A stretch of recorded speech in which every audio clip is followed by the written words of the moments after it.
저는 올해로 105살이 되었습니다. 한 세기를 넘게 살아오면서 수많은 탄생과 죽음을 지켜보았고 수많은 가정이 웃음으로 시작해 침묵으로 끝나는 것을 목격했습니다. 그 긴 세월 동안 제가 가장 많이 들었던 질문이 하나 있습니다.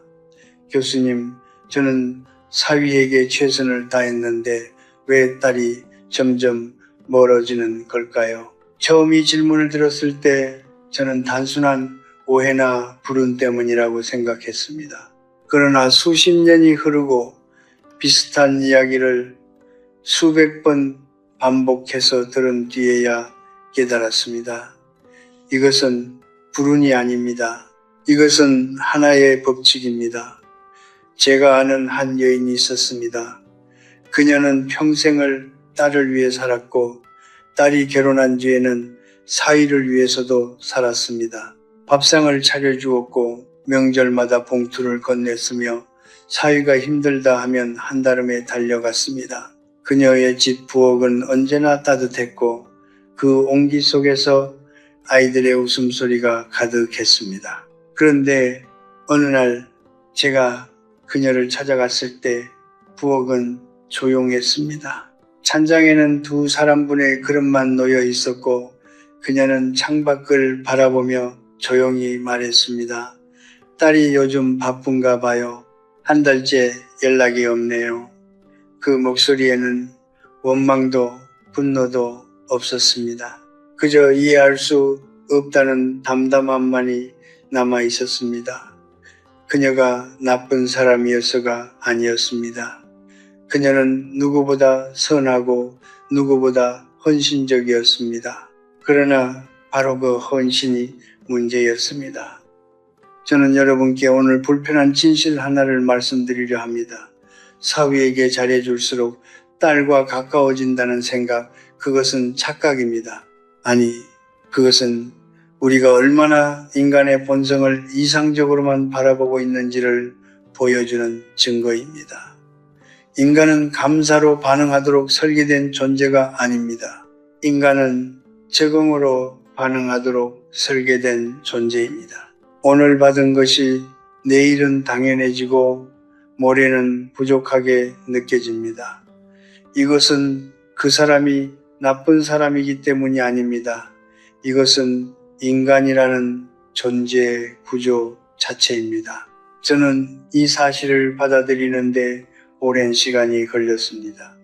젊은 시절에 저도 인간은 선의의 선의로 답한다고 믿었습니다. 그러나 나이 70이 넘어서야 그리고 90을 지나서야 비로소 알게 되었습니다. 선의는 경계 없이 뿌려질 때 꽃이 되는 것이 아니라 짐이 됩니다. 여러분, 혹시 이런 경험이 있으십니까? 오랫동안 한 사람을 위해 희생했는데 그 사람이 당신의 희생을 더 이상 특별하게 여기지 않는다고 느낀 적이 있습니까? 혹은 그토록 잘해줬는데 상대방이 오히려 당신을 불편해한다는 인상을 받은 적이 있습니까? 그것은 당신이 부족해서가 아닙니다. 그것은 당신이 멈추지 않았기 때문입니다. 강물이 끊임없이 흘러들어오면 못은 아름다운 연못이 되는 것이 아니라 범람합니다. 관계도 마찬가지입니다. 아무리 맑고 따뜻한 물이라도 넘쳐 흐르면 주변을 잠기게 만듭니다. 저는 오늘 이 이야기를 단지 경고로 드리는 것이 아닙니다. 저는 여러분께 다른 길을 보여드리고 싶습니다. 더 적게 주는 것이 아니라 더 지혜롭게 사랑하는 방법을 딸과 사위 곁에 오래도록 머물고 싶다면 먼저 스스로를 지킬 줄 알아야 합니다. 존엄을 지키는 사람 곁에 사람들은 저절로 돌아옵니다. 그것이 제가 105년을 살며 배운 가장 단단한 진실입니다. 오늘 저는 여러분께 5가지 이유를 말씀드릴 것입니다. 왜 노년의 사위와 지혜로운 거리를 유지해야 하는지, 이것은 냉정함의 관한 이야기가 아닙니다. 이것은 사랑을 오래 지속시키는 기술에 관한 이야기입니다. 저는 오랫동안 한 가지 믿음을 붙들고 살았습니다.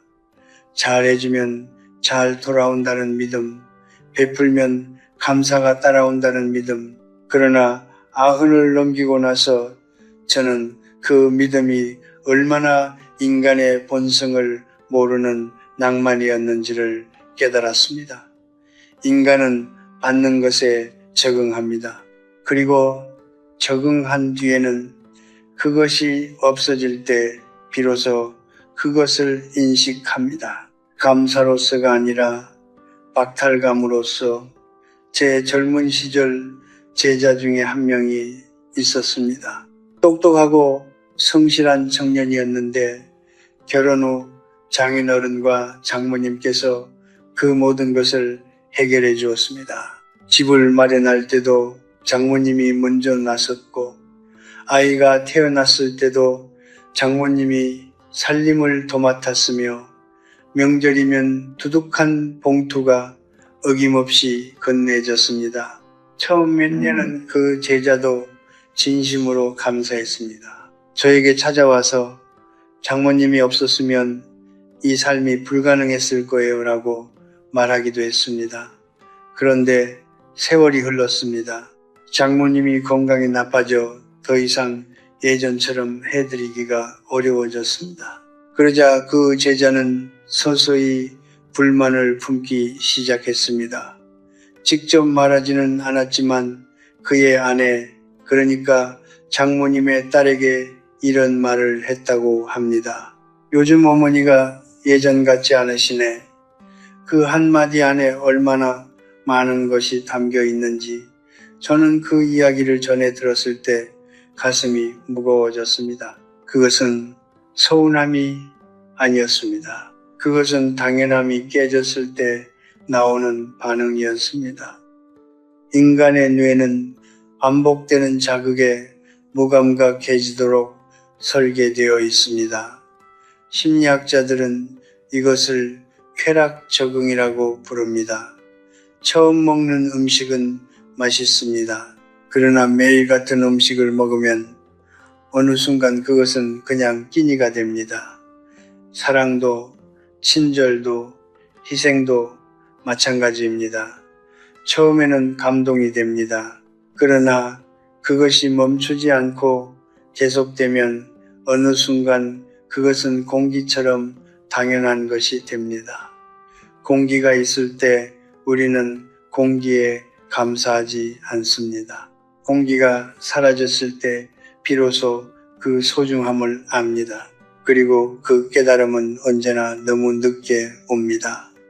더 깊이 들여다보면 끝없는 호의에는 또 다른 함정이 숨어 있습니다. 그것은 상대방에게 보이지 않는 빚을 지우는 일입니다. 인간은 빚진 감정을 오래 견디지 못합니다. 누군가에게 계속 받기만 한다는 느낌은 처음에는 따뜻하지만 시간이 지날수록 불편해집니다. 그 불편함을 해소하는 가장 쉬운 방법은 무엇일까요? 주는 사람을 멀리하는 것입니다. 의식적으로 그러는 것이 아닙니다.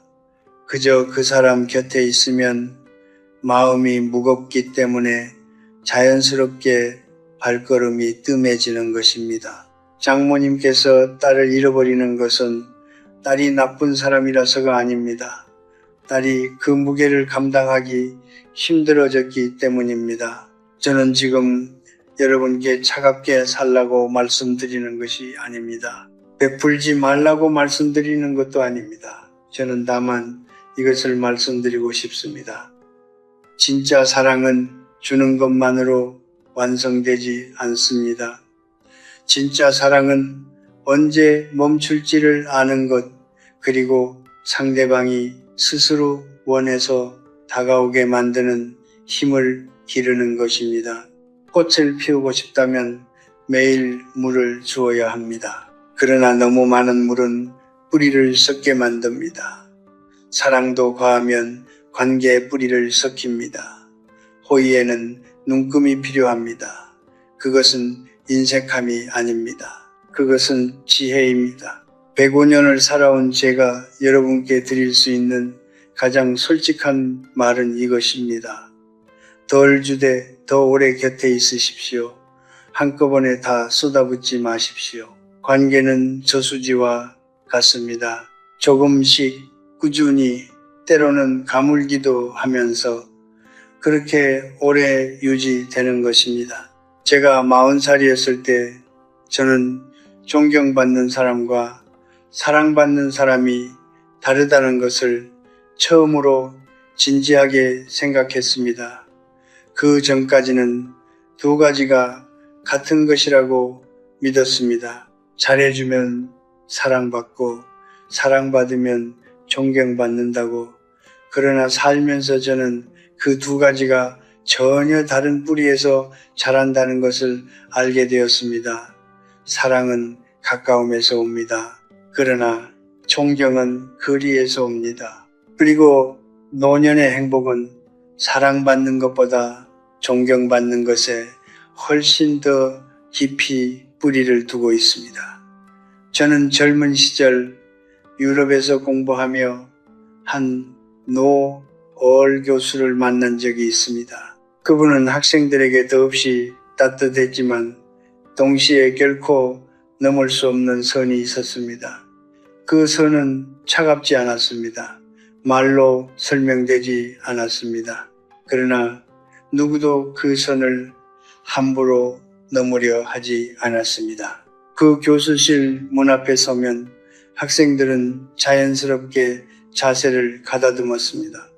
저는 그분께 물었습니다. 어떻게 하면 그런 존중을 받을 수 있습니까? 그분은 잠시 창밖을 바라보다가 말씀하셨습니다. 나는 내 공간을 지킨다네. 내 시간을 지키고 내 말의 무게를 지킨다네.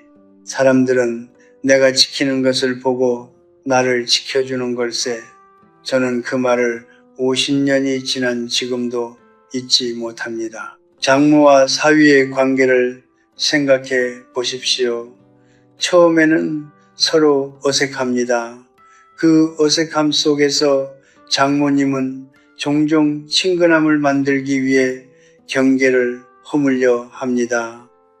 더 편하게 대하고 더 자주 연락하고 집안일에도 깊이 개입합니다. 그 마음은 이해합니다. 낯선 사람을 가족으로 받아들이고 싶은 마음, 딸이 행복하기를 바라는 마음, 그러나 그 과정에서 중요한 것 하나가 조용히 사라집니다. 바로 어른으로서의 위치입니다. 경계가 없는 관계에서 상대방은 나를 편한 사람으로 여깁니다. 그러나 편한 사람은 존중하지 않아도 되는 사람이기도 합니다.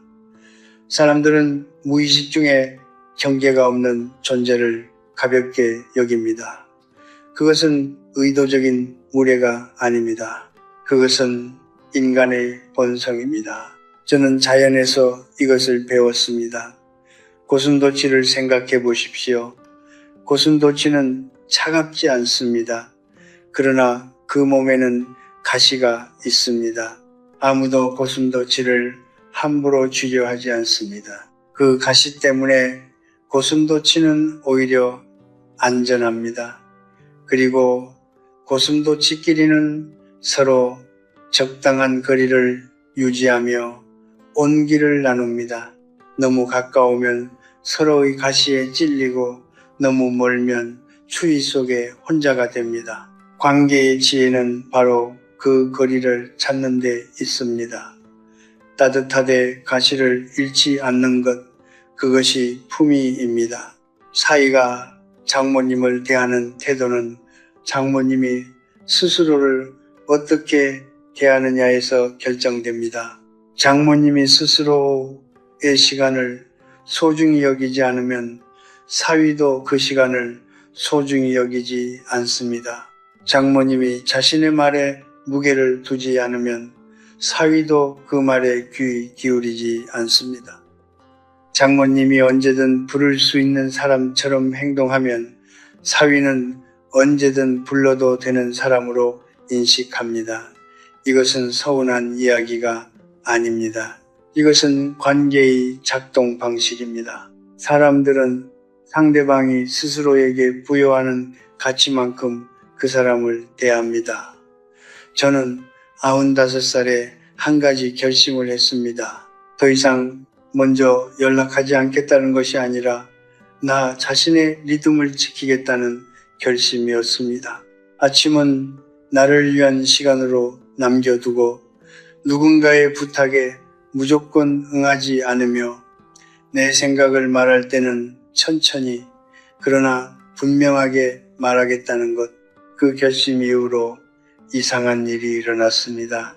사람들이 저를 더 조심스럽게 대하기 시작했습니다. 더 귀 기울여 들었습니다. 제가 더 강해진 것이 아니었습니다. 저는 그저 제 자신의 경계를 되찾은 것뿐이었습니다. 경계는 벽이 아닙니다.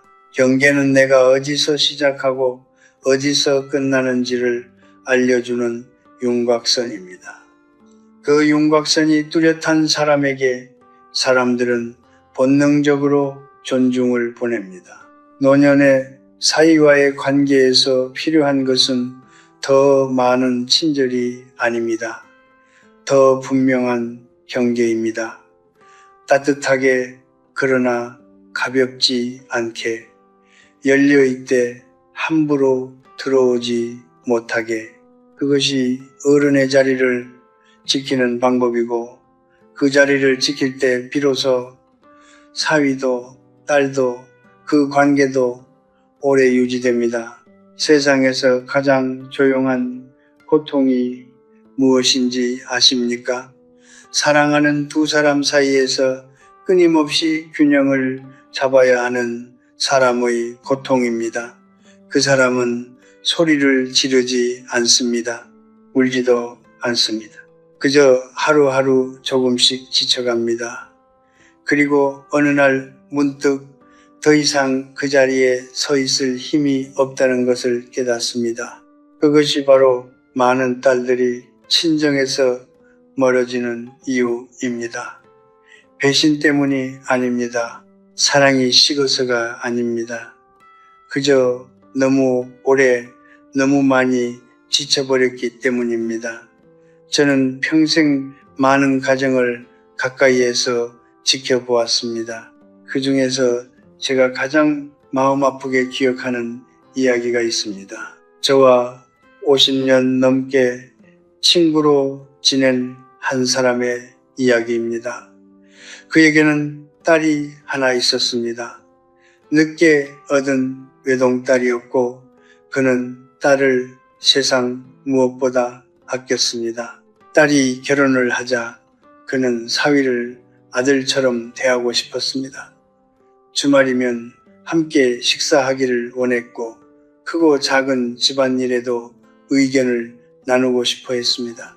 그 마음은 진심이었습니다. 그러나 시간이 지날수록 딸의 전화 목소리가 달라졌습니다. 처음에는 바쁘다고 했습니다. 그 다음에는 아이가 아프다고 했습니다. 그 다음에는 연락 자체가 뜸해졌습니다. 그 친구는 저에게 말했습니다. 나는 아무것도 잘못한 게 없는데 왜 딸이 멀어지는 걸까? 저는 그 말에 바로 대답하지 못했습니다. 왜냐하면 그 대답이 그를 아프게 할 것을 알았기 때문입니다. 잘못한 것이 없는 것이 문제가 아니었습니다. 너무 많이 원한 것이 문제였습니다. 딸은 결혼을 하는 순간부터 두 개 세계 사이에 놓입니다. 태어나고 자란 세계와 새롭게 시작하는 세계. 처음에는 두 세계를 모두 품으려 합니다. 친정 부모님을 기쁘게 하면서 동시에 남편과 새 가정을 꾸려가려 합니다. 그러나 두 세계의 기대가 커질수록 그 사이에 선 딸의 자리는 점점 좁아집니다. 부모님이 사위와의 관계에 깊이 개입할수록 따른 통역사가 되어야 합니다. 부모님의 마음을 사위에게 전달하고 사위의 불편함을 부모님께 설명하고 양쪽의 기분을 살피고 양쪽의 기대를 조율합니다. 그 역할은 처음에는 감당할 수 있습니다. 그러나 그것이 끝없이 반복되면 딸은 점차 어느 쪽에도 온전히 속하지 못하는 사람이 되어버립니다. 사랑하는 사람들 사이에서 필요해진 사람은 결국 가장 부담이 적은 쪽을 선택합니다. 그리고 그것은 대부분 친정이 아닙니다. 인간관계에는 눈에 보이지 않는 에너지 균형이 있습니다. 어떤 관계에서 에너지를 쏟은 것보다 돌아오는 것이 적다고 느낄 때 사람은 본능적으로 그 관계에서 조금씩 물러납니다. 딸에게 친정이 에너지를 요구하는 공간이 되어버릴 때 딸은 무의식적으로 그 공간을 피하게 됩니다. 그것은 딸의 잘못이 아닙니다. 그것은 인간이 자신을 보호하는 방식입니다. 그리고 그 과정에서 부모님은 영문을 모른 채 혼자 남겨집니다. 왜 이렇게 되었는지 이해하지 못한 채 그저 섭섭함과 외로움만을 안고 저는 여러분께 묻고 싶습니다. 지금 여러분은 딸에게 어떤 공간이 되어 있습니까? 딸이 찾아오고 싶은 공간입니까? 아니면 찾아가야 하는 의무의 공간이 되어 있습니까? 딸이 전화를 걸 때 가벼운 마음으로 번호를 누릅니까? 아니면 무거운 마음으로 통화 버튼을 누릅니까? 이 질문이 불편하다면 그 불편함 속에 중요한 답이 있습니다. 부모와 자식의 관계에서 가장 단단한 연결은 의무가 아닙니다. 그것은 그리움입니다. 딸이 부모님을 그리워하게 만드십시오. 그러기 위해서는 부모님이 딸의 삶에서 짐이 아니라 쉼이 되어야 합니다. 사위와의 관계도 마찬가지입니다. 사위의 삶에 깊이 개입하려 할수록 사위는 그 관계를 부담으로 느낍니다. 그리고 그 부담을 덜기 위해 아내에게, 그러니까 딸에게 은연중에 거리를 요청합니다. 말로 하지 않아도 됩니다. 표정으로, 태도로, 침묵으로 그 메시지는 전달됩니다. 그리고 딸은 그 메시지를 받고 서서히 친정과의 거리를 조절합니다. 이 모든 과정이 아무도 나쁜 사람 없이 아무도 의도하지 않았는데 조용히 일어납니다. 그것이 더 슬픈 이유입니다. 현명한 부모는 딸의 새 가정을 존중합니다. 그 가정 안에서 딸이 주인이 되도록 뒤에서 지켜봅니다. 필요할 때 손을 내밀되 필요하지 않을 때는 그 손을 거두어 드립니다. 그것은 무관심이 아닙니다. 그것은 딸을 신뢰한다는 가장 깊은 표현입니다. 딸을 믿는 부모 곁으로 딸은 언제나 기꺼이 돌아옵니다. 그것이 제가 105년의 삶에서 만난 가장 오래된 진리입니다. 제가 살아온 105년 동안 수없이 많은 가정의 이야기를 들었습니다. 그 이야기들 속에서 한 가지 공통된 패턴을 발견했습니다. 관계가 틀어지는 데는 언제나 두 가지 중 하나가 작용한다는 것입니다. 돈이거나 자존심이거나, 그리고 그 둘은 종종 함께 옵니다. 돈 문제가 생기면 자존심이 상하고, 자존심이 상하면 돈 문제가 더 크게 보입니다. 장모와 사위 사이에서도 이 법칙은 예외 없이 작동합니다. 오히려 가족이라는 이름 아래 더 깊이, 더 조용히, 더 오래 작동합니다. 돈은 투명합니다. 돈이 오가는 순간 그 관계의 본질이 드러납니다. 장모님이 사위에게 돈을 빌려주거나 집을 마련할 때 보태주거나 생활비를 지원할 때 그 행위는 처음에는 사랑으로 느껴집니다. 그러나 그 돈이 기억되는 방식은 시간이 지날수록 달라집니다. 주는 쪽은 희생으로 기억하고 받는 쪽은 점점 당연한 것으로 기억합니다. 그리고 어느 날 주는 쪽이 그 돈을 기억하는 표정을 짓거나 무의식 중에 그것을 언급하는 순간 받는 쪽은 깊은 모욕감을 느낍니다.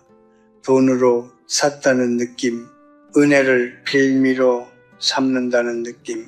그 느낌은 한번 생기면 좀처럼 사라지지 않습니다. 저는 오래전 한 가족을 알고 있었습니다. 장모님이 사위 사업에 큰 돈을 버셨습니다. 그 당시 사위는 진심으로 감사했고 장모님도 기꺼운 마음으로 내어주었습니다. 그런데 사업이 어려워지면서 그 돈을 갚지 못하게 되었습니다. 장모님은 돌려받을 생각이 없다고 했지만 말 한마디 한마디 속에 그 돈의 무게가 묻어나오기 시작했습니다. 식사 자리에서 무심코 꺼내는 과거 이야기, 사위가 힘들 때 위로하는 척 던지는 한마디. 사위는 그것을 느꼈습니다. 딸도 느꼈습니다. 그리고 그 가족은 서서히 아무 큰 싸움도 없이 멀어졌습니다. 마지막에는 명절에도 오지 않았습니다. 장모님은 끝까지 이유를 알지 못했습니다. 그러나 저는 알았습니다. 그것은 돈의 문제가 아니었습니다.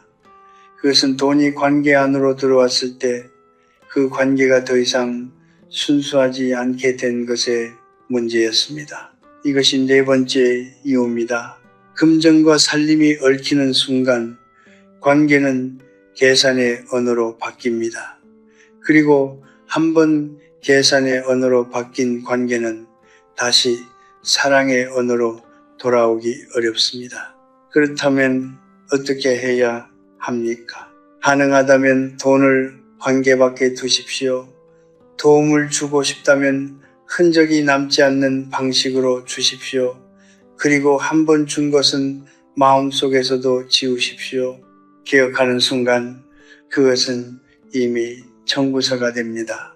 이제 다섯 번째 이유를 말씀드릴 차례입니다. 그리고 이것이 오늘 제가 드리는 이야기 중에서 가장 중요한 것입니다.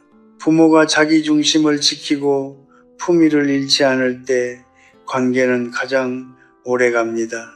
저는 오래 살면서 이것을 수없이 확인했습니다.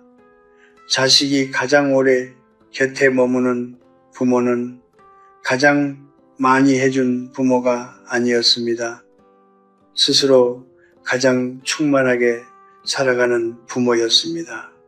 자기 삶이 있는 부모, 자기 즐거움이 있는 부모, 자식에게 기대지 않아도 되는 부모, 그런 부모 곁에 자식들은 부담 없이 그리고 기꺼이 돌아옵니다. 생각해 보십시오. 여러분이 누군가의 집을 방문할 때 어떤 집에 더 자주 가고 싶습니까? 할 때마다 무거운 기대를 느끼는 집입니까? 아니면 들어서는 순간 편안하고 따뜻한 공기가 느껴지는 집입니까? 부모님의 집이 후자가 되려면 무엇이 필요합니까? 부모님 자신이 그 집 안에서 행복해야 합니다. 부모님이 외로움을 자식으로 채우려 하지 않고 자신만의 루틴과 기쁨과 관계를 가지고 있어야 합니다. 그럴 때 그 집은 의무가 아니라 쉼터가 됩니다. 그리고 사람들은 쉼터에는 자주 갑니다. 저는 90이 넘어서부터 매일 아침 1시간을 걷습니다. 좋아하는 책을 읽고 오래된 음악을 듣고 가끔 혼자 조용히 차를 마십니다. 누군가 연락을 주면 반갑게 받지만 연락이 없어도 제 하루는 충분히 채워져 있습니다. 처음에는 그것이 고독처럼 느껴졌습니다. 그러나 이제는 압니다. 그것은 고독이 아니라 자유입니다. 그리고 그 자유가 저를 누구에게도 짐이 되지 않게 만듭니다. 짐이 되지 않는 사람 곁으로 사람들은 가까이 옵니다. 그것이 역설입니다. 덜 필요로 할수록 더 많이 필요로 받게 됩니다. 덜 의지할수록 더 많이 의지받게 됩니다. 품위는 화려함이 아닙니다.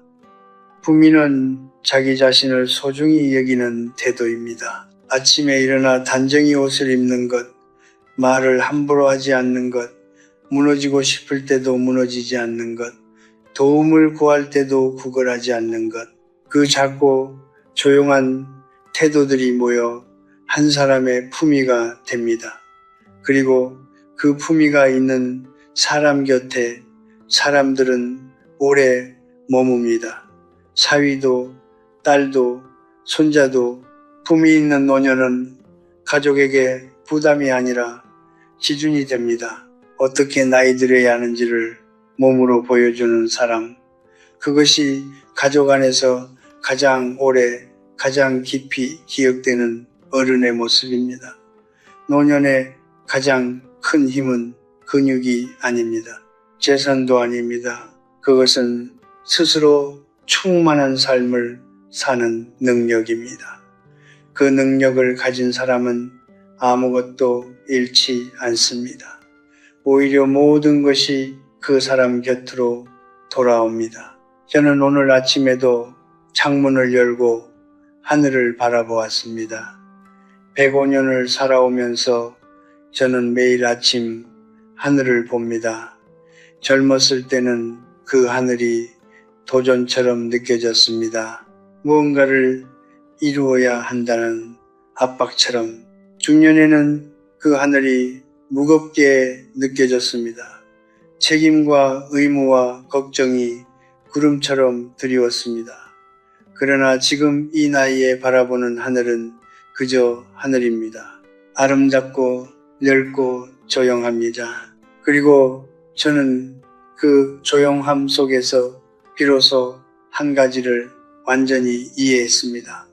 삶에서 가장 어려운 일은 무언가를 얻는 것이 아니라 무언가를 내려놓는 것이라는 사실을 오늘 저는 여러분께 5가지 이유를 말씀드렸습니다. 과한 호의는 감사가 아니라 당연함을 낳는다는 것, 경계가 무너지면 존중도 함께 무너진다는 것, 부모가 사위에게 매달리면 딸이 그 사이에서 무너진다는 것, 돈이 관계 안으로 들어오면 정이 식는다는 것, 그리고 스스로 충만한 사람 곁으로 가족은 저절로 돌아온다는 것. 이 5가지는 서로 다른 이야기처럼 보이지만 뿌리는 하나입니다. 사랑은 붙잡는 것으로 완성되지 않는다는 것. 사랑은 때로 손을 놓을 줄 아는 것으로 완성됩니다. 저는 젊은 시절 어머니를 일찍 여의었습니다. 어머니의 마지막 모습을 지금도 기억합니다. 병상에 누워 계신 어머니는 저의 손을 잡고 말씀하셨습니다. 형서가 너는 내 길을 가거라. 나는 괜찮다. 그 말이 얼마나 어려운 말인지 그 당시에 저는 알지 못했습니다. 자식을 향한 모든 본능이 붙잡으라고 말하는 순간에 놓아주겠다고 말하는 것. 그것이 어머니가 저에게 주신 가장 큰 사랑이었습니다. 저는 그 사랑 덕분에 평생 어머니를 그리워했습니다. 그리고 그 그리움은 한 번도 짐이 된 적이 없었습니다. 오히려 그 그리움은 제가 힘들 때마다 저를 일으켜 세우는 힘이 되었습니다. 그것이 제대로 된 사랑이 남기는 흔적입니다. 여러분의 딸도 마찬가지입니다. 딸이 여러분을 그리워하게 하십시오. 볼 때마다 행복하고 헤어질 때는 아쉬우며 다시 오고 싶게 만드는 존재가 되십시오. 그러기 위해서는 딸이 찾아올 때 여러분이 충분히 괜찮아야 합니다. 외롭다는 표정을 숨기라는 것이 아닙니다. 외로움을 딸에게 해결해 달라고 요청하지 말라는 것입니다. 여러분의 외로움은 여러분이 책임져야 할 감정입니다. 딸이 채워주어야 할 빈자리가 아닙니다. 그 구분이 되는 순간 관계가 달라집니다. 사위에 대해서도 마지막으로 한 말씀 드리겠습니다. 사위는 여러분의 아들이 아닙니다. 그것을 인정하는 것이 냉정함이 아닙니다. 그것이 현실입니다. 그리고 그 현실을 받아들일 때 오히려 더 아름다운 관계가 가능해집니다. 사위에게 아들의 역할을 기대하지 않으면 사위는 부담 없이 좋은 사위가 될 수 있습니다. 기대가 낮은 곳에서 감사는 쉽게 피어납니다. 기대가 높은 곳에서는 실망만이 자랍니다. 사위를 아들처럼 대하려 하지 말고 딸이 선택한 사람으로 존중하십시오. 그것만으로도 충분합니다. 그리고 그것이 딸에게 줄 수 있는 가장 큰 선물입니다. 노년은 잃어가는 시간이 아닙니다. 저는 그것을 105년의 삶으로 증명하고 싶습니다. 노년은 비로소 자기 자신이 될 수 있는 시간입니다.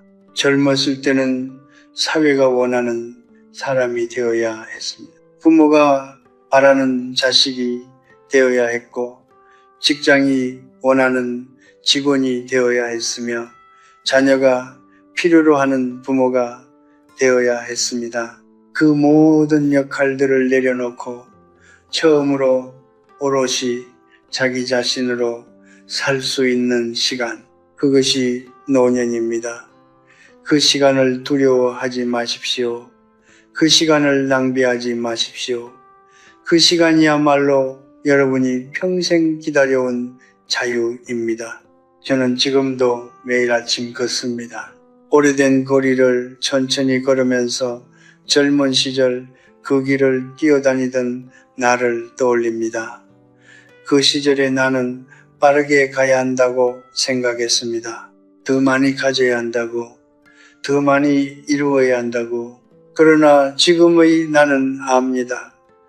인생은 빠르게 달리는 경주가 아니었습니다. 인생은 천천히 걸으며 주변을 바라보는 산책이었습니다. 그리고 산책은 혼자 걸어도 아름답고 함께 걸으면 더 아름답습니다. 억지로 붙잡아 끌고 가는 것이 아니라 자연스럽게 나란히 걷게 되는 것, 그것이 관계의 가장 이상적인 모습입니다. 여러분, 사랑하는 사람을 더 오래 곁에 두고 싶다면 기억하십시오. 꽉 쥔 손은 상대를 붙잡는 것이 아니라 상대를 아프게 합니다. 손을 살짝 펴십시오. 그래도 잡을 사람은 잡습니다. 그리고 그렇게 잡힌 손이 억지로 잡힌 손보다 훨씬 오래 함께 합니다. 베풀되 흔적을 남기지 마십시오. 사랑하되 거리를 지키십시오. 기다리되 기다린다는 것을 보여주지 마십시오. 그것이 노년의 관계를 지키는 가장 오래된 지혜입니다. 그것이 제가 105년의 삶 끝에서 여러분께 드릴 수 있는 가장 진실한 말입니다. 삶은 요란한 축제가 아닙니다. 삶은 조용한 이어짐입니다. 그 이어짐 속에서 여러분이 오늘도 내일도 품위 있고 충만하게 살아가시기를 105년의 삶이 진심으로 바랍니다. 매일 걷는 사람이 오히려 더 빨리 쓰러집니다. 저는 이 말을 처음 들었을 때 많은 분들이 고개를 갸웃할 것이라는 걸 압니다. 걷기가 몸에 좋다는 건 누구나 아는 사실 아닌가요? 맞습니다. 걷기는 좋은 습관입니다. 그러나 저는 105년을 살아오면서 한 가지 불편한 진실을 깨달았습니다. 좋은 의도로 시작한 습관이 잘못된 방식으로 반복될 때 그것은 더 이상 약이 아니라 독이 된다는 것을, 저는 수많은 사람들의 삶이 시작되고 끝나는 것을 지켜보았습니다. 전쟁을 살아냈고 가난을 견뎌냈고 이 나라가 폐허에서 일어서는 과정을 온몸으로 겪었습니다. 그리고 그 긴 세월 동안 제가 배운 것이 있다면 인간의 몸은 거짓말을 하지 않는다는 것입니다.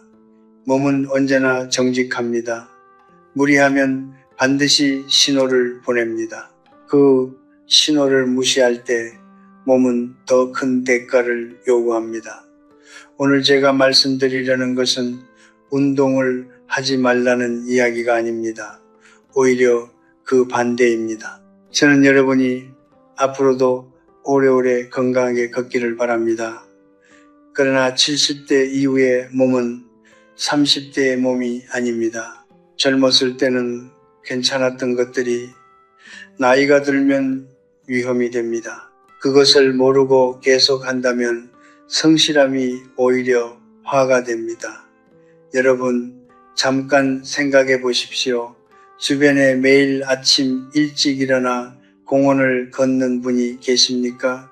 비가 와도 걷고 추워도 걷고 무릎이 아파도 걷는 분. 그 모습이 대단해 보이지 않으셨습니까? 저도 그렇게 생각했던 시절이 있었습니다. 그런데 어느 날 그분들 중 몇몇이 갑자기 쓰러졌다는 소식을 듣게 됩니다. 뇌졸중, 낙상, 신장 이상, 사람들은 말합니다. 그렇게 열심히 운동하셨는데 왜 저는 그 질문 속에 답이 있다고 생각합니다. 열심히 했기 때문이 아니라 잘못된 방식으로 열심히 했기 때문입니다. 노력과 지혜는 다릅니다. 젊음은 노력으로 버팁니다. 그러나 시초로 버팁니다. 70대 이후의 삶에서 운동은 더 이상 많이가 목표가 아닙니다. 바르게가 목표입니다. 그 차이를 아는 것, 그것이 바로 이 나이에 필요한 진짜 용기입니다. 오늘 저는 여러분께 70대 이후 절대 해서는 안 되는 운동 습관 5가지를 말씀드리겠습니다. 이것은 여러분을 겁주려는 이야기가 아닙니다. 여러분이 앞으로 걸어야 할 남은 날들을 더 안전하고 더 품위 있게 걸어가시기를 바라는 마음으로 드리는 이야기입니다. 부디 끝까지 들어주십시오. 첫 번째 이야기를 시작하기 전에 저는 오래된 친구 한 명을 떠올립니다. 그의 이름은 박 선생이었습니다. 저보다 10살 아래였으니 그가 75이 되던 해의 일입니다. 박 선생은 평생 성실한 사람이었습니다. 교직에 몸담았고 퇴직 후에도 규칙적인 생활을 유지했습니다. 매일 아침 눈을 뜨면 가장 먼저 하는 일이 운동화를 신는 것이었습니다. 아무것도 먹지 않은 채로 그는 말했습니다. 아침에 뭔가 먹고 나면 몸이 무거워서 못 걷겠어. 빈속에 걸어야 개운하다고. 저는 그때 그 말을 듣고 가볍게 넘겼습니다. 그것이 제 실수였습니다. 어느 가을 아침 박 선생은 혼자 걷다가 아파트 단지 암벤치 앞에서 쓰러졌습니다. 다행히 지나가던 이웃이 발견해 병원으로 옮겼습니다. 의사는 말했습니다. 저혈당으로 인한 일시적 의식 저하. 다행히 크게 다치지는 않았지만 그 사건 이후 박 선생의 걸음걸이는 예전 같지 않았습니다. 낙상의 두려움이 몸에 스며든 것입니다. 두려움은 걸음을 느리게 만들고 느린 걸음은 근육을 약하게 만들고 약해진 근육은 다시 낙상의 위험을 키웁니다. 하나의 작은 실수가 그렇게 긴 그림자를 들이웁니다. 공복 운동의 문제는 단순합니다. 우리가 밤새 잠을 자는 동안 몸은 아무것도 먹지 않습니다. 8시간, 길게는 10시간. 그 시간 동안 혈당은 서서히 떨어집니다. 젊은 사람의 몸은 그 상태에서도 어느 정도 스스로를 조절할 수 있습니다. 그러나 70대 이후의 몸은 다릅니다. 혈당을 조절하는 기능 자체가 느려집니다. 그 상태에서 갑자기 걷기 시작하면 몸은 더 많은 에너지를 요구하고 이미 낮아진 혈당은 더 빠르게 떨어집니다.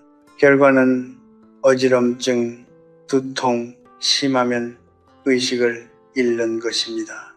길 위에서 혼자서 여러분 아침 식사를 하십시오. 거창하게 차려야 한다는 뜻이 아닙니다. 바나나 하나, 따뜻한 죽 한 그릇, 달걀 하나면 충분합니다. 그것을 드시고 20분에서 30분 정도 쉬신 다음 걸으십시오. 그 작은 차이가 여러분의 안전을 지킵니다. 105년을 살아온 제가 드릴 수 있는 가장 단순하고 확실한 조언입니다. 그리고 한 가지 더, 아침에 걷기 전 물 한 잔을 마시십시오. 밤새 몸 안에 수분은 줄어들어 있습니다. 탈수 상태에서의 운동은 혈액을 걸쭉하게 만들어 심장에 부담을 줍니다. 물 한 잔, 가벼운 식사, 그리고 충분한 햇살이 든 시간. 이것이 70대 이후 아침 산책의 올바른 시작입니다. 몸을 아끼는 것은 나약함이 아닙니다. 자신을 소중히 여기는 사람만이 오래 걸을 수 있습니다. 새벽 5시 공원입니다. 아직 해가 뜨지 않은 시간, 차가운 공기가 폐 속으로 밀려 들어오고 땅은 서리로 희끗합니다. 그 시간에도 공원에는 사람들이 있습니다. 대부분 어르신들입니다. 두꺼운 점퍼를 입고 입김을 내뿜으며 빠른 걸음으로 트랙을 돌고 있습니다. 저는 그 모습을 보면서 두 가지 감정을 동시에 느낍니다. 하나는 존경심, 그리고 하나는 걱정입니다. 그 걱정은 근거 없는 것이 아닙니다. 새벽 운동이 위험한 이유는 기온 때문만이 아닙니다. 인간의 몸은 아침 이른 시간, 특히 해가 뜨기 전으로 혈압이 자연스럽게 올라가는 시간대가 있습니다. 의학에서는 이것을 혈압의 아침 급등 현상이라고 부릅니다. 70대 이후에는 혈관의 탄력이 줄어들어 이 급등을 완충하는 능력이 약해져 있습니다. 여기에 갑작스러운 찬 공기까지 더해지면 혈관은 순간적으로 수축하고 심장은 더 강하게 뛰어야 합니다. 그 순간 뇌졸중과 심근경색의 위험은 조용히 문을 두드립니다. 저는 제 지인 중 한 분을 기억합니다. 그분은 평생 새벽형 인간이었습니다. 새벽 4시에 일어나 5시에는 이미 공원을 한 바퀴 돌고 있었습니다. 78이 되던 겨울 아침, 그분은 공원 입구에서 갑자기 가슴을 부여잡고 주저앉았습니다. 심장이 보낸 경고였습니다. 다행히 목숨은 건졌지만 그 이후로 그분은 다시는 새벽에 혼자 운동을 나가지 않았습니다. 그분이 나중에 제게 말했습니다. 형석 씨, 나는 그날 내가 죽는 줄 알았어. 공원이 그렇게 무섭게 느껴진 건 처음이었어. 그 말이 아직도 귓가에 남아 있습니다. 그렇다면 언제 걷는 것이 좋을까요? 저는 오전 9시에서 11시 사이를 권합니다. 해가 충분히 떠올라 기온이 안정된 시간, 몸도 완전히 깨어난 시간, 혈압도 자연스럽게 안정을 찾은 시간, 이 시간대에 걷는 것이 훨씬 안전하고 사실 효과도 더 좋습니다. 굳이 남들보다 일찍 나가야 할 이유가 없습니다. 건강은 경쟁이 아닙니다. 이제 세 번째 이야기입니다. 준비 운동 없이 곧바로 걷는 습관에 대해서입니다.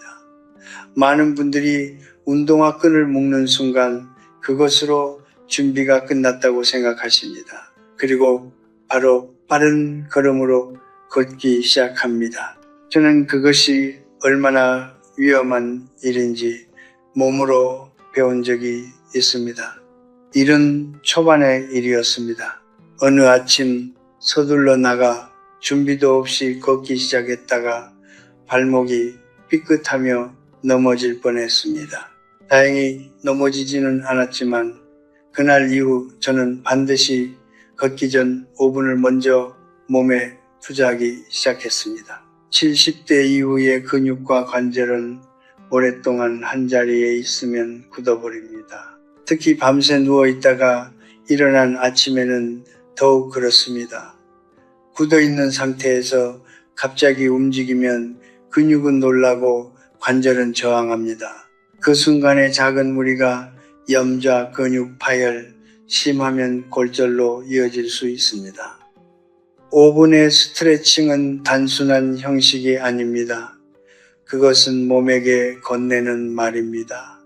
이제 움직일 준비가 되었느냐고 발목을 천천히 돌리십시오.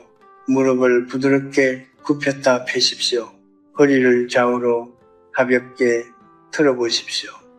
목을 천천히 돌리십시오. 이 단순한 동작들이 여러분의 관절에 윤활유를 공급하고 근육에 혈액을 보내고 몸 전체에 신호를 보냅니다. 준비가 되었다고 이제 걸어도 된다고 서두르지 마십시오. 5분을 아끼려다 몇 달을 잃는 일이 생깁니다. 천천히 정성스럽게 자신의 몸을 대하십시오. 그것이 이 나이에 자신을 사랑하는 방식입니다. 저는 78살 때 무릎이 아프기 시작했습니다. 처음에는 작은 통증이었습니다. 걸을 때마다 오른쪽 무릎 안쪽에서 무언가 당기는 느낌, 계단을 내려올 때 잠깐 욱신거리는 느낌, 그러나 저는 그것을 무시했습니다. 아니, 정확히 말하면 무시하기로 선택했습니다. 그 시절 저는 스스로에게 이렇게 말했습니다. 이 정도 통증은 누구나 있는 것이다. 참으면 낫는다. 멈추면 더 약해진다. 그것은 젊은 시절부터 제 안에 깊이 박혀있던 믿음이었습니다. 고통을 이겨내는 것이 강함이라는 믿음. 그러나 그 믿음이 저를 배신했습니다. 2달을 그렇게 걸었습니다. 통증이 있어도 걷고 더 아파도 걷고 절뚝이면서도 걷고 어느 날 아침 저는 침대에서 일어나려다 오른쪽 무릎에 힘이 전혀 들어가지 않는다는 것을 느꼈습니다. 병원에 갔더니 의사가 말했습니다. 연골이 손상되었다고 일찍 왔더라면 간단한 치료로 끝날 수 있었던 것을 참고 버티는 바람에 회복에 6달이 걸렸습니다. 그 6달 동안 저는 제대로 걷지 못했습니다. 걷지 못하는 사람이 얼마나 많은 것을 잃는지 그때 처음으로 온전히 깨달았습니다. 통증은 적이 아닙니다. 통증은 몸이 보내는 언어입니다. 젊은 시절 우리는 통증을 이겨내야 할 장애물로 배웠습니다. 운동선수들은 고통을 참고 한계를 넘어서는 것을 미덕으로 삼습니다. 군인들은 아파도 앞으로 나아가는 것을 훈련받습니다. 그 정신은 젊음에게는 필요한 것일 수 있습니다. 그러나 70대 이후의 몸에 그 정신을 그대로 적용하는 것은 지혜가 아닙니다. 그것은 무지입니다. 70대가 넘으면 몸의 회복 속도가 현저히 느려집니다. 젊었을 때는 하루 이틀이면 회복되던 것이 이제는 몇 주, 몇 달이 걸립니다. 그리고 완전히 회복되지 않는 경우도 생깁니다. 무릎 연골은 한번 손상되면 자연적으로 재생되지 않습니다. 허리 디스크는 무리한 운동으로 악화되면 수술로도 완전히 해결되지 않는 경우가 있습니다. 통증을 참고 계속 걷는다는 것은 이미 금이 간 벽에 계속 무거운 짐을 얻는 것과 같습니다. 여러분, 걷는 도중 무릎이 아프면 멈추십시오. 허리가 당기면 앉으십시오. 발바닥이 타는 듯이 아프면 그날은 집으로 돌아가십시오. 그것은 포기가 아닙니다. 그것은 자신의 몸과 대화하는 것입니다.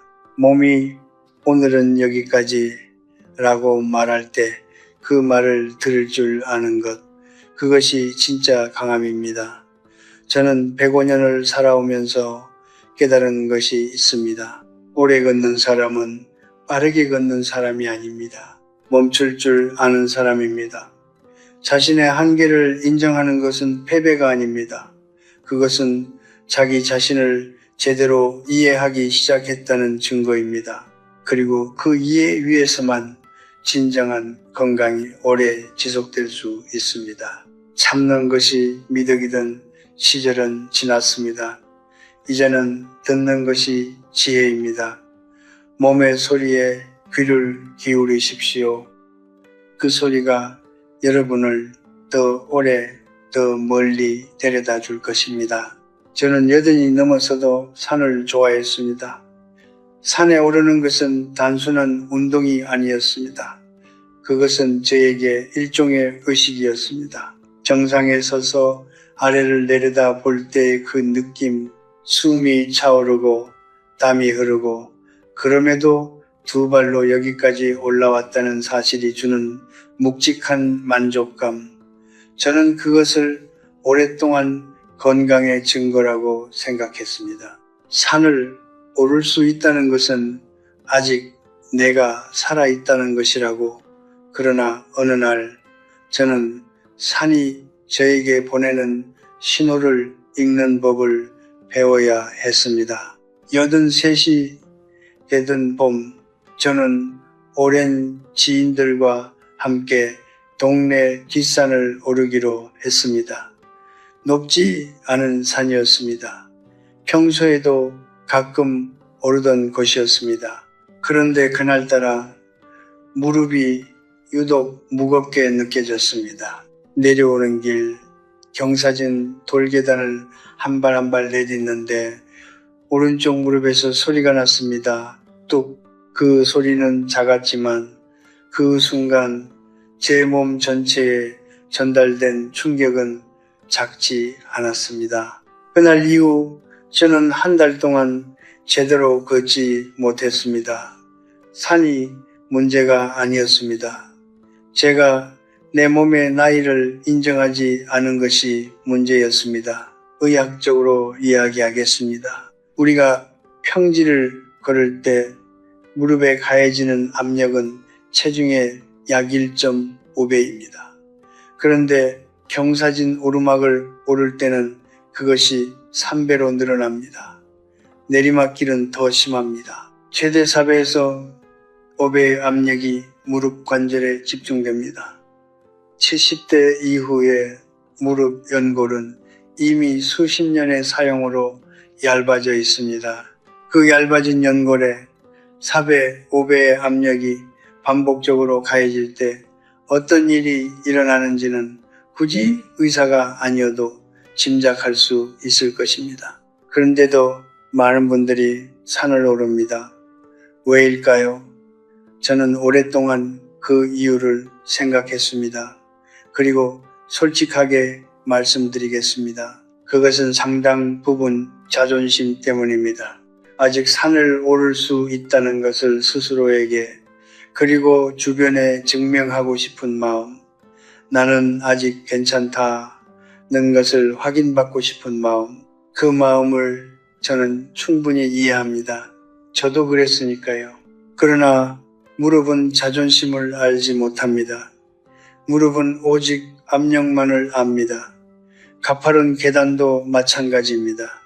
아파트 계단을 운동 삼아 오르내리시는 분들이 계십니다. 의욕은 훌륭합니다.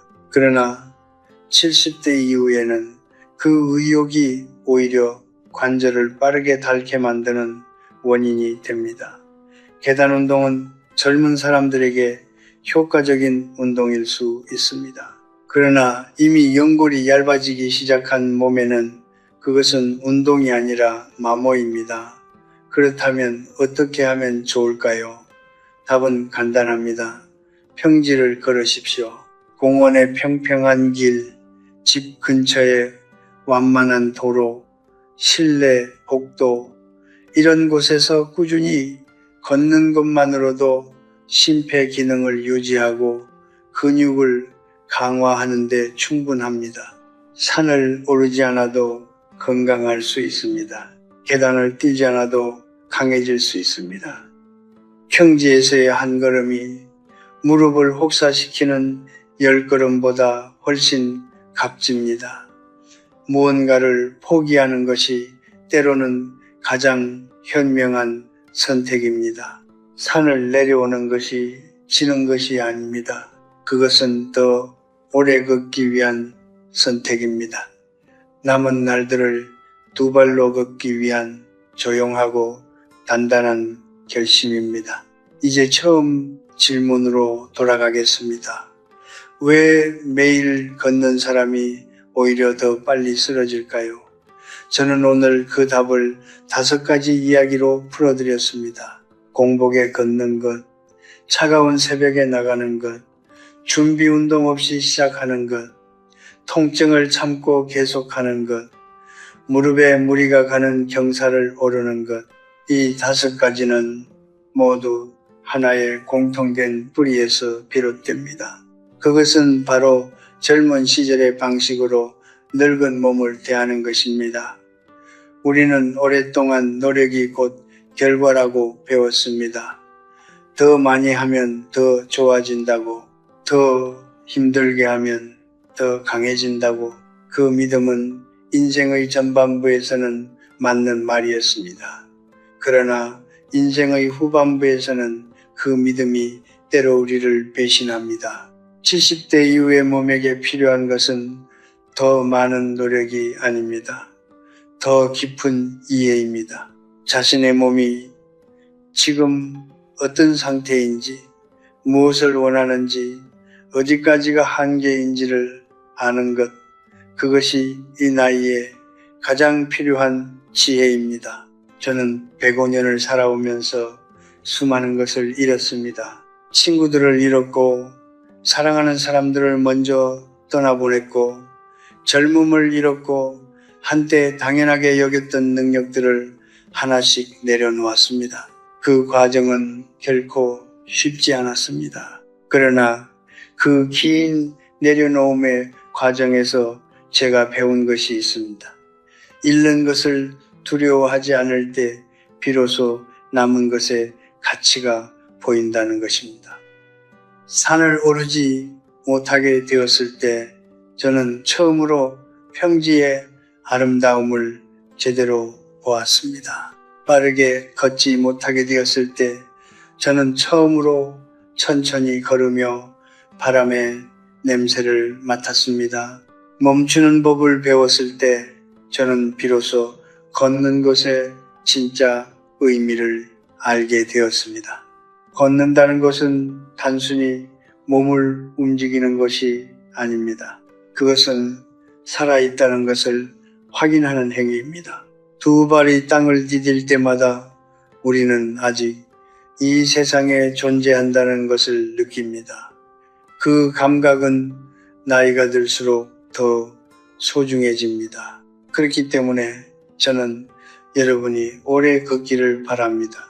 내일도 모레도 그리고 10년 후에도 그러기 위해서 오늘 바르게 걸으셔야 합니다. 많이 걷는 것이 목표가 아닙니다. 오래 걸을 수 있는 것이 목표입니다. 빠르게 걷는 것이 목표가 아닙니다. 안전하게 걸을 수 있는 것이 목표입니다. 멀리 가는 것이 목표가 아닙니다. 내일도 다시 나올 수 있는 것이 목표입니다. 오늘 제가 말씀드린 5가지를 기억해 주십시오. 그것은 여러분의 걸음을 빼앗으려는 이야기가 아닙니다. 여러분의 걸음을 더 오래 지켜드리려는 이야기입니다.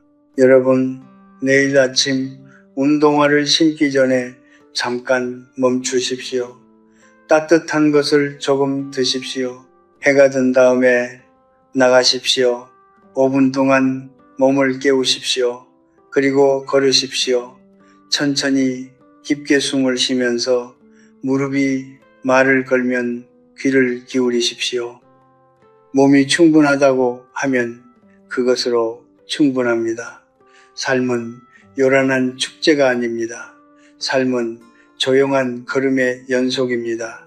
그 걸음 하나하나가 모여 105년이 되었습니다. 여러분의 남은 걸음들이 부디 고요하고 안전하고 품이 있기를 바랍니다. 오늘도 걸어주셔서 감사합니다. 나는 105년을 살았습니다. 전쟁을 보았고 굶주림을 보았고 기적 같은 번영도 보았습니다. 그리고 수많은 사람들의 시작과 끝을 곁에서 지켜보았습니다. 그 긴 세월 동안 내가 배운 것이 있다면 인간은 자신이 가장 편하다고 느끼는 것을 가장 쉽게 의심하지 않는다는 사실입니다. 우리는 익숙한 것을 안전하다고 착각합니다. 그리고 바로 그 착각이 조용히 우리를 무너뜨립니다. 오늘 나는 여러분께 낮잠 이야기를 하려 합니다. 낮잠이라는 말을 들으면 어떤 느낌이 드십니까? 따뜻하고 부드럽고 죄책감 없이 허락된 휴식. 아마 많은 분들이 그렇게 느끼실 겁니다. 특히 오랫동안 열심히 살아오신 분들, 이제는 좀 쉬어도 된다고 스스로에게 말하는 분들에게 낮잠은 하나의 작은 보상처럼 느껴지기도 합니다. 나는 그 마음을 충분히 이해합니다. 하지만 오늘 나는 여러분께 불편한 진실 하나를 말씀드려야 합니다. 낮잠 자체가 문제가 아닙니다. 문제는 우리가 낮잠을 대하는 방식입니다. 내가 젊었을 때 나는 휴식이란 많을수록 좋은 것이라고 생각했습니다. 필요하면 눕고 졸리면 자고 몸이 원하는 대로 따르는 것이 몸을 아끼는 방법이라 믿었습니다. 그러나 나이가 들수록 특히 90이 넘어서면서 나는 조금씩 다른 진실을 목격하기 시작했습니다. 내 주변의 사람들이 하나둘씩 기억을 잃어가는 모습을 보면서였습니다. 처음엔 작은 것들이었습니다. 어제 뭘 먹었는지 기억 못하거나 손자의 이름을 잠깐 헷갈리거나 하지만 그 작은 균열은 시간이 지나면서 점점 커졌고 결국 그들은 자신이 누구인지조차 잊어버렸습니다. 나는 그들의 삶을 되짚어 보았습니다. 무엇이 달랐을까? 무엇이 그 사람들을 그 길로 데려갔을까? 그리고 나는 놀라운 공통점을 발견했습니다. 그것은 거창한 것이 아니었습니다. 병도, 가난도, 외로움도 아니었습니다. 바로 매일 반복되는 작은 습관들이었습니다. 특히 낮 시간의 잠과 관련된 습관들이었습니다. 절제 없는 편안함은 결국 독이 됩니다. 이것은 내가 105년의 삶 끝에 도달한 진실 중 하나입니다. 우리 몸은 움직이도록 설계되어 있고 우리 뇌는 리듬 속에서 살아남도록 만들어졌습니다. 그 리듬을 해치는 것은 겉으로는 휴식처럼 보이지만 안에서는 천천히 붕괴를 준비하고 있는 것입니다. 여러분이 지금 60대이시든 70대이시든 혹은 이제 막 50대에 접어드셨던 오늘 이 이야기에 귀를 기울여 주시길 바랍니다. 나는 여러분을 겁주려는 것이 아닙니다. 나는 여러분이 마지막 날까지 맑은 정신으로 스스로의 이름을 기억하며 사랑하는 사람의 얼굴을 알아볼 수 있기를 바랍니다. 그것이 진정한 품위입니다. 그것이 진정한 노년의 자유입니다. 지금부터 내가 말씀드릴 6가지 낮잠 습관은 어쩌면 여러분이 매일 아무 의심 없이 반복하고 있는 것들일 수 있습니다. 그것을 인식하는 것, 그리고 오늘부터 단 하나라도 바꾸는 것, 그 작은 용기가 여러분의 남은 삶을 지켜줄 것입니다. 나는 한 친구를 기억합니다. 그는 나보다 10살이 어렸고 젊은 시절부터 성실하고 부지런한 사람이었습니다. 교직에 몸담으며 평생을 학생들을 위해 헌신했고 은퇴 후에는 드디어 자신을 위한 시간을 갖게 되었다며 기뻐했습니다. 그가 가장 먼저 한 일은 낮잠이었습니다. 오전에 산책을 마치고 나면 소파에 누워 잠을 청했습니다. 처음엔 1시간이었습니다. 그러다 1시간 반이 되었고 어느새 2시간, 3시간으로 늘어났습니다. 그는 말했습니다. 평생 못 잔 잠을 지금 보충하는 거야. 나는 그 말을 듣고 아무 말도 하지 못했습니다. 그의 표정이 너무나 편안하고 행복해 보였기 때문입니다. 그러나 3년이 지난 후 그는 자신의 아들 이름을 기억하지 못했습니다. 나는 그것을 단순한 노화라고 생각하지 않습니다. 그것은 예고된 결과였습니다. 우리의 뇌는 잠자는 동안 청소를 합니다. 낮 동안 활동하면서 쌓인 노폐물, 특히 치매와 깊이 연관된 아밀로이드라는 단백질 찌꺼기를 밤의 깊은 잠 속에서 씻어냅니다. 이것은 과학이 밝혀낸 사실입니다. 그런데 낮잠이 1시간을 넘어서면 무슨 일이 일어납니까? 밤에 잠이 옅어집니다. 깊은 수면의 시간이 줄어듭니다. 그리고 뇌는 그날 쌓인 노폐물을 충분히 청소하지 못한 채 다음 날을 맞이합니다. 하루, 이틀은 괜찮습니다. 하지만 그것이 몇 달, 몇 년이 되면 뇌 속에는 조금씩 찌꺼기가 쌓이기 시작합니다. 소리도 없이, 고통도 없이 그저 조용히 더 주의 깊게 살펴보아야 할 것이 있습니다. 낮잠의 시간이 날이 갈수록 길어지고 있다면 그것은 단순한 피로가 아닐 수 있습니다. 많은 사람들이 요즘 왜 이렇게 피곤하지라고 말하며 더 오래 눕습니다. 하지만 나는 그 피로의 뒤를 조심하라고 말씀드리고 싶습니다. 뇌 기능이 저하되기 시작할 때 몸은 더 많은 수면을 원합니다.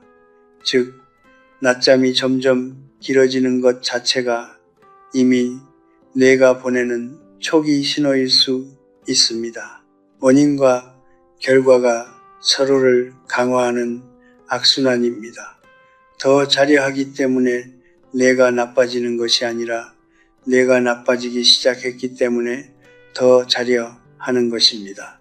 그리고 더 자면 밤잠이 줄고 밤잠이 줄면 뇌의 청소 능력이 떨어지고 그 결과 뇌는 더욱 빠르게 무너집니다. 나는 90을 넘기면서 한 가지 원칙을 세웠습니다. 낮잠은 눕지 않는다. 앉아서 의자에 기대어 20분을 넘기지 않는다. 처음에는 불편했습니다. 몸이 침대를 원했습니다. 하지만 나는 내 몸의 요구와 내 몸의 필요를 구분하는 법을 배웠습니다. 원한다는 것과 필요하다는 것은 다릅니다. 편하고 싶다는 욕구와 건강해야 한다는 필요는 때로 정반대의 방향을 가리킵니다. 여러분, 만약 지금 낮잠을 1시간 이상 자고 계신다면 혹은 예전보다 낮잠 시간이 조금씩 길어지고 있다는 것을 느끼신다면 오늘 그 흐름을 멈추십시오. 그것은 나태함이 아닙니다. 그것은 용기입니다. 자신의 마지막 날까지 스스로를 지키겠다는 조용하고 단호한 용기입니다.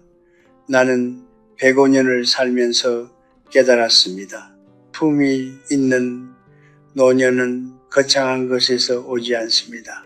매일 아침 일어나 어제와 오늘을 구분할 수 있는 것, 사랑하는 사람의 이름을 부를 수 있는 것, 그것이 진정한 부유함입니다. 시간에도 품격이 있습니다. 나는 젊은 시절 그것을 몰랐습니다. 해가 중천에 떠 있을 때나 기울어질 때나 피곤하면 그냥 눕는 것이 당연하다고 생각했습니다. 몸이 신호를 보내면 따르는 것, 그것이 자연스러운 삶이라고 믿었습니다. 하지만 100년을 넘게 살고 나서야 나는 알게 되었습니다. 자연스럽다는 것과 올바르다는 것은 언제나 같은 말이 아닙니다. 강물이 자연스럽게 흘러 낮은 곳으로 향하듯 우리 몸도 편한 쪽으로 흐르려 합니다. 하지만 그 흐름을 그대로 두면 결국 고여서 썩습니다. 오후 3시 이후에 낮잠 이야기를 먼저 하겠습니다. 우리 몸 안에는 시계가 있습니다. 눈에 보이지 않지만 그것은 매우 정밀하게 작동합니다. 아침에 빛을 받으면 뇌는 깨어날 준비를 하고 밤이 되어 어둠이 찾아오면 수면 호르몬인 멜라토닌이 분비되며 몸은 잠을 준비합니다. 이 리듬을 우리는 일주기 리듬이라고 부릅니다.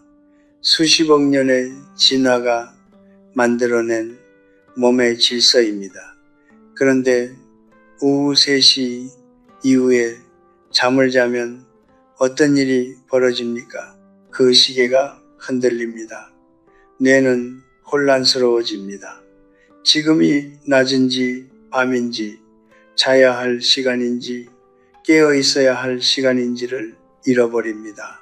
그 결과 밤에 잠자리에 들어도 쉽게 잠들지 못하거나 잠이 들어도 깊이 내려가지 못합니다. 내가 하루 동안 쌓인 것들을 정리할 시간을 충분히 갖지 못하는 것입니다. 이것이 반복되면 뇌는 조금씩 피로가 누적된 채로 매일 아침을 맞이하게 됩니다. 나는 이것을 정원에 비유하곤 합니다. 뇌는 하나의 정원입니다. 낮 동안 우리는 그 정원에서 일하고 생각하고 느끼고 기억합니다. 그리고 밤이 되면 정원사가 찾아와 잡초를 뽑고 물을 주고 내일을 위해 정원을 가꿉니다. 그런데 오후 늦게 잠을 자면 정원사가 일을 시작하기도 전에 우리가 먼저 정원에 들어가 흙을 밟아버리는 것입니다. 밤의 청소는 엉망이 되고 다음 날 정원에는 어제의 잡초가 그대로 남아 있습니다. 이제 자세 이야기를 하겠습니다. 소파에 비스듬히 기대거나 식탁 의자에 고개를 숙이고 자는 모습 여러분 주변에서 흔히 보셨을 겁니다. 어쩌면 여러분 자신이 그렇게 자고 계실 수도 있습니다. 나는 그것을 탓하려는 것이 아닙니다. 그 자세가 얼마나 자연스럽게 찾아오는지 잘 압니다. 점심을 먹고 텔레비전을 보다가 어느새 고개가 기울고 눈이 감기는 것, 그것은 인간이라면 누구나 경험하는 일입니다. 그러나 그 자세가 목의 혈관을 얼마나 압박하는지 생각해 보신 적 있으십니까? 우리의 뇌는 심장에서 뿜어내는 혈액을 목을 통해 공급받습니다. 고개가 앞으로 꺾이거나 옆으로 기울면 그 통로가 좁아집니다. 잠깐이라면 괜찮습니다. 하지만 그 자세로 30분, 1시간을 보내면 뇌로 가는 혈액과 산소의 양이 줄어듭니다. 뇌세포는 산소에 매우 민감합니다. 조금이라도 산소 공급이 줄면 세포는 서서히 기능을 잃어갑니다. 그리고 이것이 매일 반복되면 그 손상은 차곡차곡 쌓입니다. 내가 아는 한 제자가 있었습니다. 그는 퇴직 후 매일 오후 4시가 되면 안락 의자에 기대어 잠이 들었습니다. 목이 한쪽으로 꺾인 채로 1시간 남짓을 그렇게 보냈습니다. 처음 몇 달은 아무 문제가 없어 보였습니다. 하지만 어느 날 그가 내게 말했습니다. 선생님, 요즘 자꾸 단어가 생각이 안 나요. 말하려는데 입에서 안 나와요. 나는 그 말을 듣고 그에게 물었습니다. 자네, 요즘 어디서 낮잠을 자나? 그는 웃으며 대답했습니다. 의자에서요, 편에서요. 나는 조용히 말했습니다. 오늘부터 그 의자에서는 자지 말게. 올바른 자세로 잠을 자는 것은 사치가 아닙니다. 그것은 자신의 뇌를 지키는 가장 기본적인 예의입니다. 누울 것이라면 제대로 눕고 앉아서 쉴 것이라면 등을 바르게 세우십시오. 뇌로 향하는 길을 막지 마십시오. 그 길이 열려 있는 한 여러분의 정신은 맑게 흐를 수 있습니다. 시간의 품격을 지키는 것, 자세의 품격을 지키는 것, 그것이 결국 삶의 품격을 지키는 일입니다. 편리함에는 대가가 있습니다. 나는 그것을 일찍 배웠습니다. 전쟁이 끝나고 모든 것이 부족하던 시절 우리는 편리함을 꿈꿨습니다. 따뜻한 밥 한 끼, 누울 수 있는 자리 하나, 그것만으로도 충분했습니다. 그런데 세월이 흘러 풍요로운 시대가 오자 사람들은 이상하게도 더 많은 것을 당연하게 여기기 시작했습니다.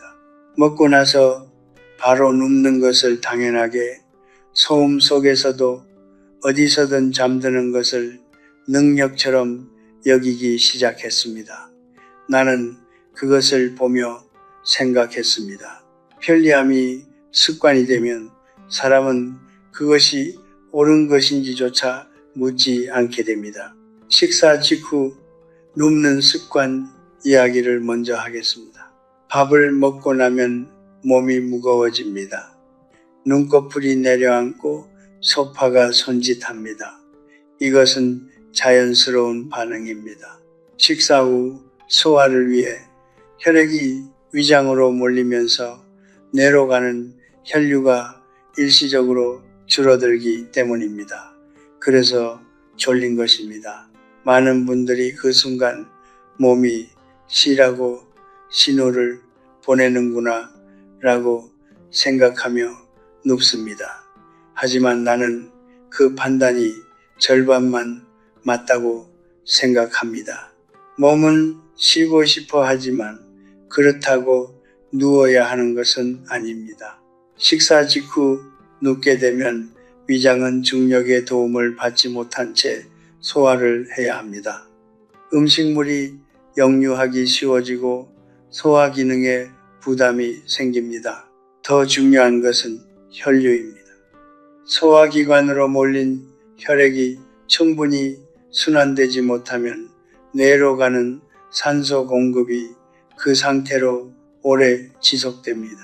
뇌는 산소가 줄어든 상태에서 회복 없이 수면 상태로 들어가는 것입니다. 이것이 매일 반복되면 뇌는 충분한 영양을 받지 못한 채 하루하루를 버티게 됩니다. 나는 그것을 마른 땅에 씨앗을 심는 것에 비유합니다. 싹이 트기는 하지만 결코 깊게 뿌리를 내리지 못합니다. 내가 젊은 시절 존경하던 한 선생님이 있었습니다. 그분은 매우 규칙적인 삶을 사셨는데 식사 후에는 반드시 15분에서 20분을 천천히 걸으셨습니다.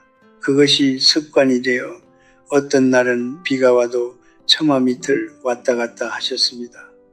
나는 어린 마음에 물었습니다. 선생님, 왜 식사 후에 꼭 걸으세요? 그분은 웃으며 대답하셨습니다. 밥은 먹었지만 아직 내 것이 된 것이 아니야. 몸이 받아들일 시간을 주는 거란다. 나는 그 말을 평생 기억했습니다. 무언가를 받아들이기 위해서는 시간이 필요합니다. 음식도, 경험도, 지혜도. 이제 빛과 소음 속에서 자는 낮잠 이야기를 하겠습니다.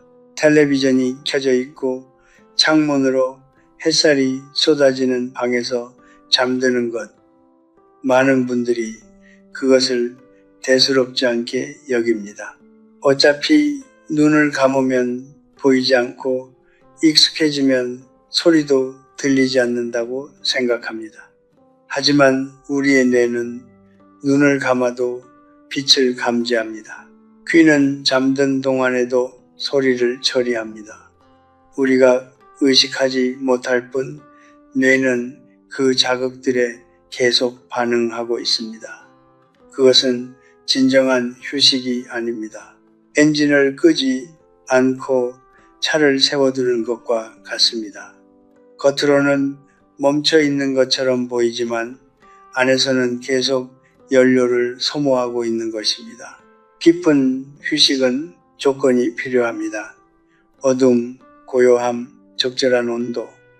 이 세 가지가 갖추어졌을 때 뇌는 비로소 경계를 풀고 진짜 쉬기 시작합니다.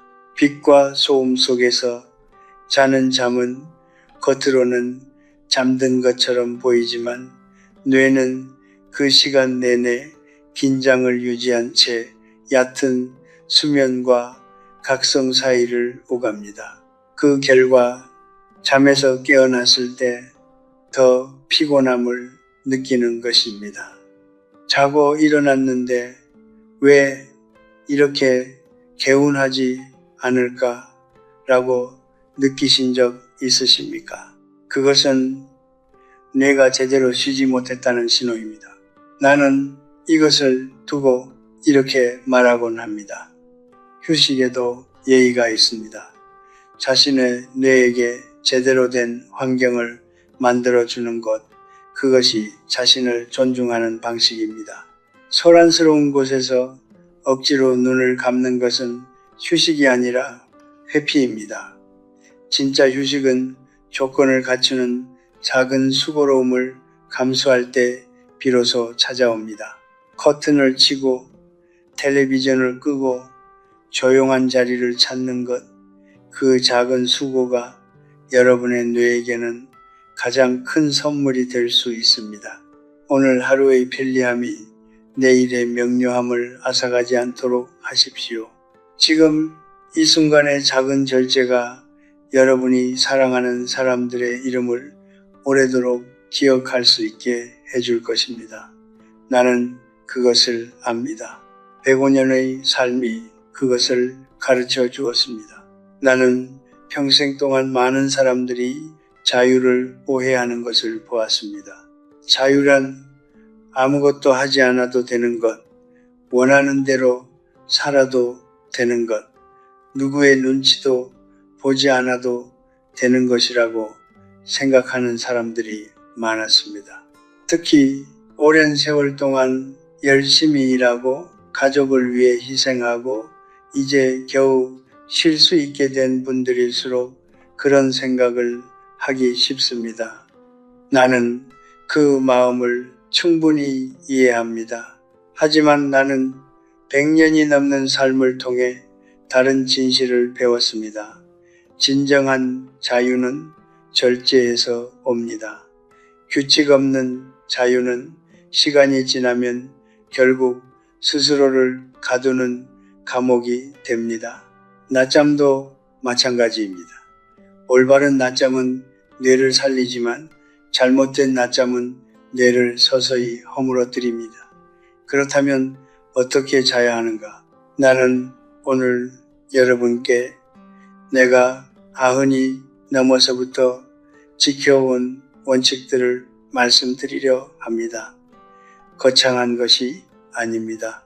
단순하고 작고 누구나 오늘부터 시작할 수 있는 것들입니다. 첫 번째는 시간입니다. 낮잠은 20분에서 30분을 넘기지 마십시오.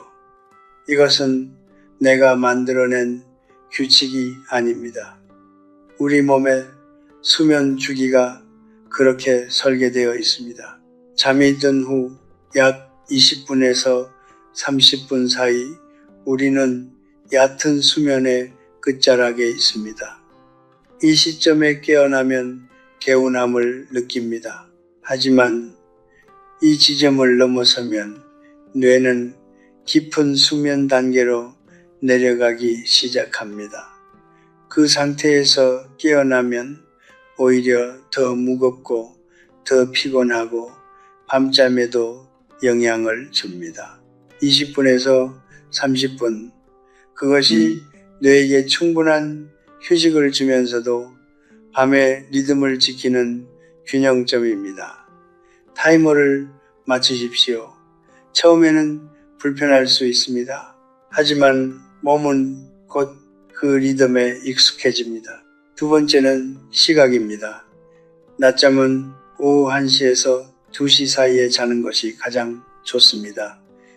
이 시간은 우리 몸의 일주기 리듬상 자연스럽게 각성도가 낮아지는 구간입니다. 점심 식사 후 소화가 어느 정도 진행된 시점이기도 합니다. 반드시 오후 3시 이전에 낮잠을 마치십시오. 3시 이후의 잠은 밤의 수면, 호르몬 분비를 방해하고 뇌의 청소 시간을 빼앗습니다. 시계를 보는 것이 번거롭게 느껴질 수도 있습니다. 하지만 생각해 보십시오. 평생 동안 출근 시간을 지키고 약속 시간을 지키고 밥 먹는 시간을 지켜온 여러분입니다. 뇌를 위한 시간 하나 지키는 것이 그보다 어려운 일이겠습니까? 세 번째는 자세입니다. 가능하다면 침대에 바르게 눕는 것이 가장 좋습니다. 하지만 침대가 여의치 않다면 등받이가 충분한 의자에 등을 기대고 목을 받쳐주는 것을 활용하십시오. 고개가 앞으로 꺾이거나 옆으로 기울지 않도록 하십시오. 목에 혈관이 열려 있어야 뇌로 가는 혈류가 원활합니다. 자세 하나가 뇌 건강에 이렇게까지 영향을 미친다는 것이 믿기지 않으실 수도 있습니다. 하지만 작은 것들이 쌓여 큰 결과를 만듭니다. 나는 그것을 100년의 삶으로 증명했습니다. 네 번째는 환경입니다. 낮잠을 자기 전 커튼을 치거나 안대를 사용해 빛을 차단하십시오. 텔레비전과 라디오를 끄십시오. 귀마개까지는 필요 없더라도 최대한 조용한 환경을 만드십시오. 이 작은 준비가 여러분의 뇌에게 진짜 휴식의 시간임을 알려주는 신호가 됩니다. 뇌는 반복되는 신호에 반응합니다. 커튼을 치고 눕는 행동이 매일 반복되면 몸은 그 순간 빠르게 이완 상태로 진입합니다. 습관은 이렇게 몸을 훈련시킵니다. 다섯 번째는 식사와의 간격입니다. 밥을 먹은 후 최소 20분에서 30분은 앉아있거나 천천히 걷다가 낮잠을 취하십시오. 소화가 어느 정도 시작된 후 눕는 것, 그것만으로도 뇌로 가는 혈류의 질이 달라집니다. 식후 가벼운 산책은 소화를 돕는 동시에 뇌에 산소를 공급합니다. 나는 날이 좋으면 10걸음이라도 걷고 날이 뉴체면 방 안을 천천히 거닐었습니다. 걷는다는 것은 단순히 다리를 움직이는 것이 아닙니다. 그것은 뇌에게 나는 아직 살아있다고 말하는 행위입니다. 나는 이 5가지를 거창한 건강법이라고 생각하지 않습니다. 이것은 자신을 아끼는 방식입니다.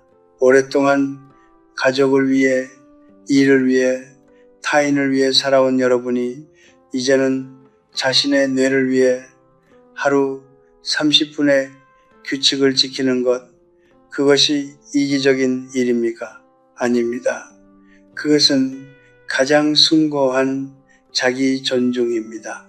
여러분이 맑은 정신으로 오래 살수록 여러분 곁의 사람들도 더 오래 여러분을 온전히 만날 수 있습니다. 작은 절제가 만들어내는 가장 큰 선물은 결국 여러분 자신이 되는 것입니다. 나는 이제 이야기를 마무리하려 합니다. 하지만 끝맺음이란 언제나 또 다른 시작의 문턱이기도 합니다. 오늘 내가 여러분께 드린 이야기들, 낮잠의 길이, 시각, 자세, 환경, 식사와의 간격, 이것들은 단순한 건강 정보가 아닙니다. 이것은 자신을 어떻게 대할 것인가에 대한 이야기입니다. 자신의 몸을, 자신의 뇌를, 자신의 남은 날들을 어떤 태도로 마주할 것인가에 대한 이야기입니다. 나는 105년을 살았습니다. 그 긴 세월 동안 나는 수없이 많은 것들을 잃었습니다. 친구들을 잃었고, 사랑하는 사람들을 잃었고, 젊음을 잃었고, 때로는 희망마저 잃을 뻔한 순간들도 있었습니다. 하지만 내가 끝내 잃지 않으려 했던 것이 하나 있었습니다. 그것은 오늘 이 순간을 또렷하게 인식하는 능력이었습니다. 어제가 어제였음을 기억하고 오늘이 오늘임을 알고 내일을 기대할 수 있는 것, 그것이 나에게는 가장 소중한 재산이었습니다. 치매는 단순히 기억을 잃는 병이 아닙니다. 그것은 자신이 누구인지를 잃어가는 과정입니다. 수십 년을 함께 살아온 배우자의 얼굴 앞에서 당신은 누구십니까? 라고 묻게 되는 것. 평생 자신의 손으로 키워온 자녀의 이름이 떠오르지 않는 것. 나는 그런 장면들을 너무 많이 보았습니다. 그리고 그때마다 나는 생각했습니다. 저것은 운명이 아니라 어쩌면 선택이었을지도 모른다고. 물론 모든 것을 습관으로 막을 수는 없습니다. 나는 그 사실을 압니다. 유전도 있고 환경도 있고 우리가 통제할 수 없는 것들도 분명히 존재합니다. 하지만 우리가 통제할 수 있는 것들이 있습니다. 몇 시에 눕는가, 얼마나 오래 자는가, 어떤 자세로 쉬는가, 어떤 환경에서 잠드는가, 이 작은 선택들이 쌓여 내 운명을 조금씩 바꿉니다. 나는 그것을 믿습니다. 100년의 삶이 나에게 그것을 가르쳐 주었습니다. 여러분, 오늘 이 이야기를 들으신 여러분께 묻고 싶습니다. 여러분은 지금 자신의 뇌를 어떻게 대하고 계십니까? 혹시 오랫동안 자신을 위한 작은 규칙 하나 없이 몸이 이끄는 대로 편한 대로만 살아오신 것은 아닙니까? 그것이 잘못이라고 말하는 것이 아닙니다. 하지만 이제는 조금 달라져도 좋습니다. 아니, 조금 달라져야 합니다. 왜냐하면 여러분에게는 아직 살아야 할 날들이 남아있기 때문입니다. 그 날들을 맑게 살 것인가, 흐릿하게 살 것인가, 그 선택은 지금 이 순간부터 시작됩니다. 오늘부터 낮잠을 자신다면 20분에서 30분으로 제한하십시오. 오후 3시 이전에 마치십시오. 바른 자세로 누우십시오. 빛과 소음을 차단하십시오. 식사 후에는 잠시 걷다가 쉬십시오. 이 5가지를 모두 한꺼번에 바꾸려 하지 마십시오. 오늘은 하나만 바꾸십시오. 단 하나만, 그것으로 충분합니다. 작은 변화가 쌓이면 큰 흐름이 됩니다. 강물도 처음에는 한 방울의 빗물에서 시작됩니다. 나는 여러분이 오래 사시길 바랍니다. 하지만 단순히 오래 사는 것이 목표가 되어서는 안 됩니다. 중요한 것은 어떻게 사느냐입니다.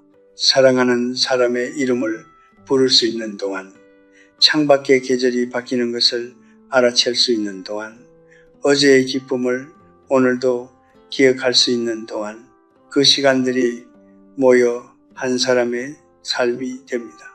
그 시간들을 지키는 것, 그것이 품위 있는 노년입니다.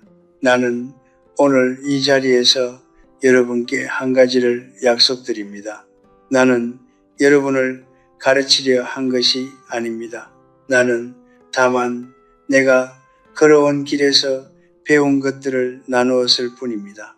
넘어지면서 배웠고, 잃으면서 배웠고, 살아남으면서 배웠습니다. 그리고 그 배움의 끝에서 나는 이것을 알게 되었습니다. 인간은 마지막 순간까지 성장할 수 있다는 것. 오늘 하나의 습관을 바꾸는 것도 성장입니다.